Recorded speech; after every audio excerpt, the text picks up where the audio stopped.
Good afternoon. আমি এখন এসেছি গবি গঙ্গেশ্বর শিব টেম্পল দেখতে। আমি যেখানে থাকি কমলহালি কল্যাণনগর, ওখান থেকে আমি এসছি টিন ফ্যাক্টরি, ওখান থেকে মেট্রো করে আমি এসছি ম্যাজেস্টিক থেকে আবার মেট্রো ধরে আমি এসছি ন্যাশনাল কলেজ, যেখানে আমি শিব টেম্পলে নন্দী টেম্পলসে আগে এসেছিলাম, তার থেকে একটু উল্টো দিকে এই রাস্তাটা, সেখানে আমি এসেছি। এই জায়গাটার নাম হচ্ছে গবি সার্কেলে আমি এখন আছি। তো ওই টেম্পলটা দেখতে যাব, যেটা হচ্ছে 500 বছরের পুরনো। তো আমি ন্যাশনাল কলেজে নেবে ওখান থেকে একটা অটো ধরে এসেছি, অটোতে আমার 200 টাকা চার্জ নিল। এবার আমি ওই মন্দিরটা দেখতে যাব। তো থাকুন আমার সাথে, 500 বছরের পুরনো শিব মন্দির আমি দেখাবো আপনার।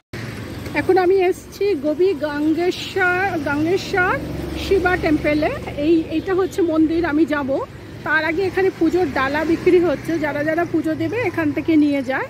আর এখানকার ফুলগুলো দেখুন, আমাদের ওখানের মতো নীলকণ্ঠ, তারপরে জবা, টগর এইসব পাওয়া যায় না।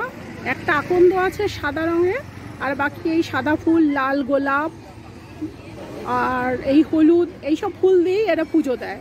এইসব ফুলেই এদের পুজো হয়। তো এই ফুল দিয়ে পুজো দিচ্ছে। আমি এই ডালাটা নিলাম, এই ডালাটা হচ্ছে 100 টাকা। এটা আমি পুজো দেব, এই যে আমার ডালা, এই ডালাটা নিয়ে আমি পুজো দিয়ে তারপরে মন্দির দর্শন করব, শিব বাবাকে আমি দর্শন করব। তো রাখছি আপাতত, আবার ভিতরে ঢুক। এইবার আমি মন্দিরে ঢুকছি পুজো দেওয়ার জন্য। এই যে নাম লেখা আছে, কিন্তু এটা কানাডা ভাষায় লেখা আছে, আপনারা বুঝতে পারবেন না, সেই জন্য আমি বলে দিলাম গবি গঙ্গেশ্বর শিব টেম্পল, বাংলাতে উচ্চারণ করে আমি বলে দিলাম। এখন যাচ্ছি মন্দিরের ভিতরে পুজো দিতে।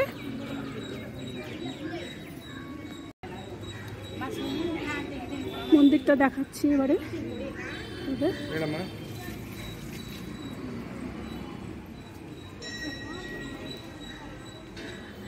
আজকে আমি সকাল থেকে মোটামুটি কিছু না খেয়েই আছি, শুধু একটু ডাবের জল খেয়েছি আর 1 কাপ চা, 2টো বিস্কুট খেয়েছি, ওই খেয়েই আমি আছি। অনেক দিন ধরে আমি চেষ্টা করছি এখানে আসার জন্য, কিন্তু পারছিলাম না কিছুতেই। মাঝখানে আমার খুব শরীর খারাপ ছিল, সেই জন্য আসতে পারিনি। আজকে ঠাকুর টেনেছে তাই আমি আসছি এখানে।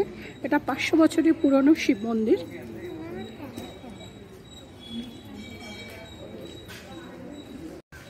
এই যে আমার ডালা দেখছেন, এই যে আমি ডালা নিয়ে রয়েছি, এই ডালা নিয়ে এবার আমি পুজো দিতে ঢুকছি মন্দিরে পুজো দিতে ঢুকছি।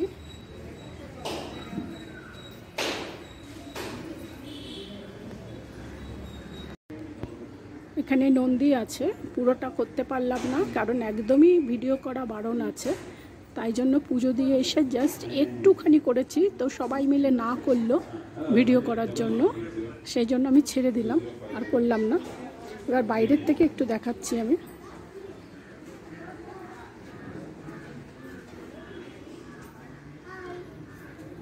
বেরিয়ে যাচ্ছি এখন আমি পুজো দিয়ে। প্রতি সোমবার আমি শিব পুজো করি কলকাতায় থাকলে, আমার নিজের বাড়িতেও আছে, এবং আমি মন্দিরে গিয়েও পুজো দিই।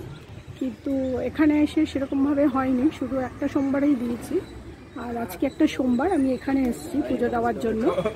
তো এখানেও আমি পুজো দিলাম। সকাল থেকে আমি কিছু খাইও নি আজকে, শুধু ডাবের জল, চা বিস্কুট খেয়ে আছি।